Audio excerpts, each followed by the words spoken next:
আপনাকে এই পৃথিবীতে যদি সবচেয়ে কে বেশি ভালোবাসে যদি লিস্টি করতে বলি, প্রথম লিস্টিতে আশা করি আপনারা মার নামটাই রাখবেন নাকি? পৃথিবীতে কে বেশি ভালোবাসে? মা। বলেন বলেন বলেন, আরো জোরে বলেন। সন্তান অসুস্থ হয়ে যদি মেডিকেলে যায়, সবাই সেবা করে, সবচাইতে বেশি খেয়াল কে রাখবে? আরো জোরে বলেন।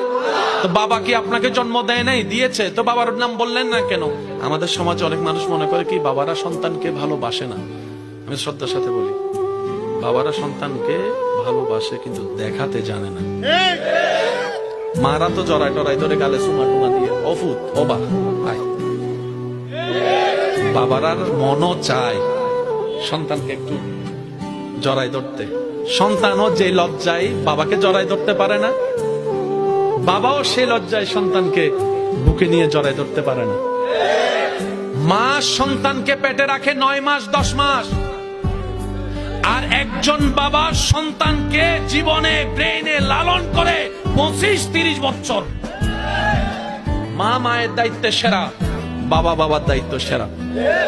মা সন্তানকে মাথায় হাত বুলি দিয়ে আদর প্রকাশ করে, বাবারা সে আদরটা শাসন দিয়ে দেখায়, বকা দিয়ে দেখায়, মাইর দিয়ে দেখায়, দৌড় দিয়ে দেখায়। কথা বলেন ঠিক কিনা? সত্যি করে একটা কথা বলেন, বাবা যদি রাগ না হতো, রাগী না হতো, কোন সন্তান পড়ার টেবিলে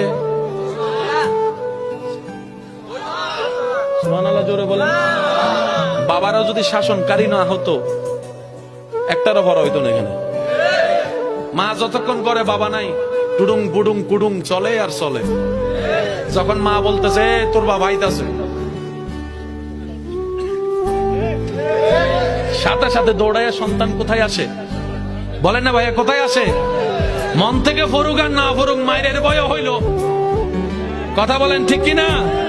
মার কাছে যেভাবে আবদার দেখানো যায়, বাবার সামনে দেখানো যায়, কিন্তু বাবা সেই ব্যক্তি যে নিজের রক্ত বিক্রি করে হলো সন্তানকে স্বপ্ন পর্যন্ত পৌঁছায় দেওয়ার চেষ্টা করে।